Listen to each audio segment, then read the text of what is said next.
Merci. On va essayer de s'élever des débats un petit peu. Monsieur le Président, chers collègues, la feuille de route sur les actions extérieures de notre région pour la période 2019 à 2021, qui est soumise aujourd'hui à notre vote, représente, il faut bien le reconnaître, une avancée tant dans la stratégie de la Nouvelle-Aquitaine en matière d'action externe et jusqu'à présent insuffisamment précise quant aux objectifs poursuivis.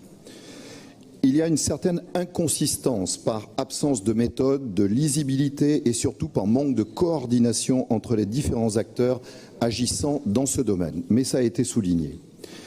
Disons qu'on y voit un peu plus clair sur les actions à mener, mais notre groupe LR-CPNT tient à réitérer deux remarques principales déjà exprimées par mes collègues Oxybar et Rabid, que vous appréciez beaucoup, je sais. Oui. À plusieurs reprises, que ce soit en commission, en GIA, voire même au sein de la CCRCI.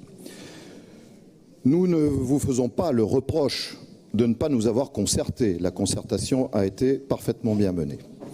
Mais celui de ne pas nous avoir écoutés à ce jour. La notion de diplomatie de la Nouvelle-Aquitaine nous choque aussi, souvent reprise dans la feuille de route, car elle nous apparaît inappropriée, pour ne pas dire présomptueuse, en donnant à l'action de la région une importance, une solennité excessive, voire déplacée. Plus encore, si l'on se place sur le terrain juridique, elle ne nous paraît pas conforme à la Constitution française. Choisir le terme de diplomatie, c'est en effet porter atteinte au texte fondateur de 1958, on ne remonte pas la royauté là, en vertu duquel le président de la République est le chef de la diplomatie française. Plus précisément, c'est se placer sur le terrain des compétences régaliennes. C'est empiéter sur ce que l'on appelle le domaine réservé du président de la République, dont découlent, je le rappelle, des attributions précises, fixées par la Constitution, l'article 5, qui fait du président le garant du respect des traités, ou encore l'article 14, qui prévoit là encore que c'est le président qui accrédite les ambassadeurs français à l'étranger et que les ambassadeurs étrangers sont accrédités auprès de lui. Un exemple malheureux nous a placés il y a peu en situation de porte-à-faux. La subvention de 50 000 € au soutien de l'association SOS Méditerranée ayant affrété l'Aquarius, décrété en novembre 2018, ici dans cette Assemblée, soi-disant dans une situation d'urgence, 5 mois après les faits, est allé à l'encontre de la position de l'État français, lequel a refusé à ce bateau d'accoster dans le port de Marseille. Et que dire de l'usage de cette subvention alors que l'association a cessé depuis toute activité ?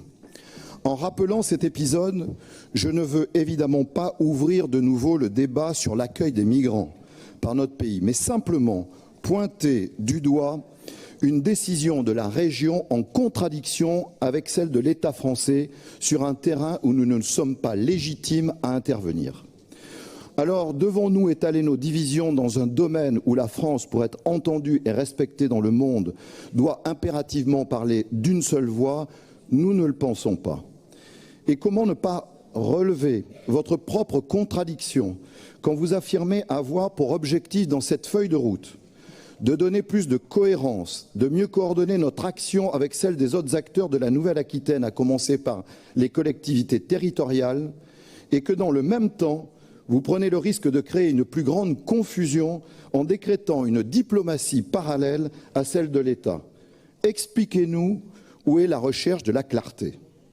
Nous sommes pleinement conscients de l'importance de la contribution des collectivités territoriales à l'action internationale de la France. Et nous y souscrivons pleinement parce que nous y croyons. Mais contribuer ne veut pas dire concurrencer.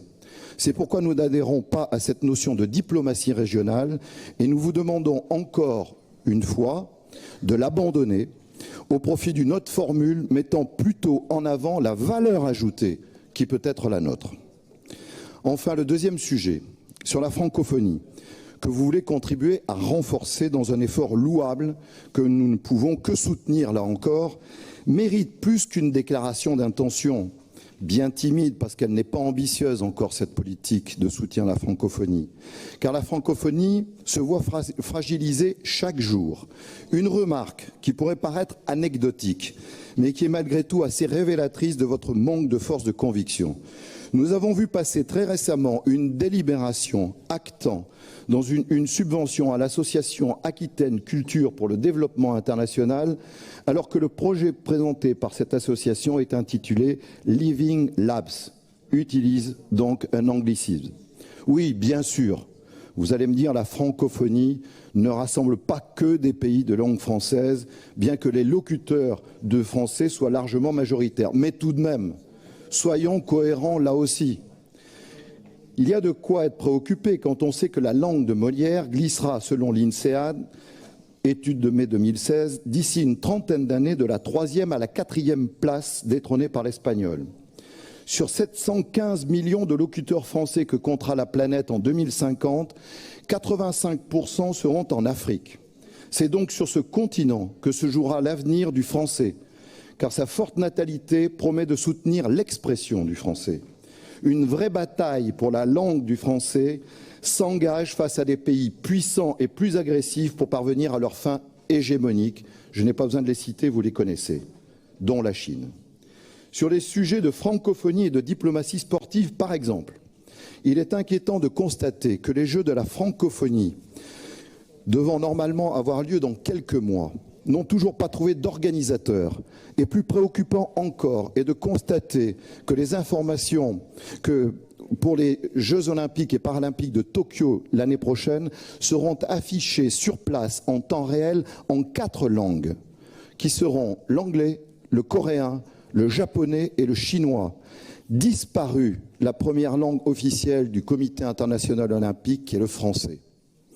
Dans ce contexte de globalisation, plus que jamais, nos actions extérieures doivent être ciblées géographiquement vers les pays qui évoluent dans notre mouvance. Ils sont nos plus précieux alliés pour favoriser le rayonnement de notre langue et par conséquent de notre culture et de nos valeurs. Pour conclure, nous devons nous interroger à chaque fois que nous accompagnons une action. Quelle est la réciprocité que nous sommes en droit d'attendre ? Je ne parle pas uniquement de ce que demandait en son temps à l'Europe Madame Thatcher avec sa fameuse formule « I want my money back », mais de toutes ces réciprocités moins triviales qui enrichissent une politique de coopération et lui apportent son équilibre et sa noblesse. Nous voterons, oui, je termine, je conçois que j'ai été long et je vous prie de m'en excuser, mais je pense que le sujet est d'importance. Nous voterons contre cette délibération, sauf si vous renoncez expressément à la notion de diplomatie régionale. Merci.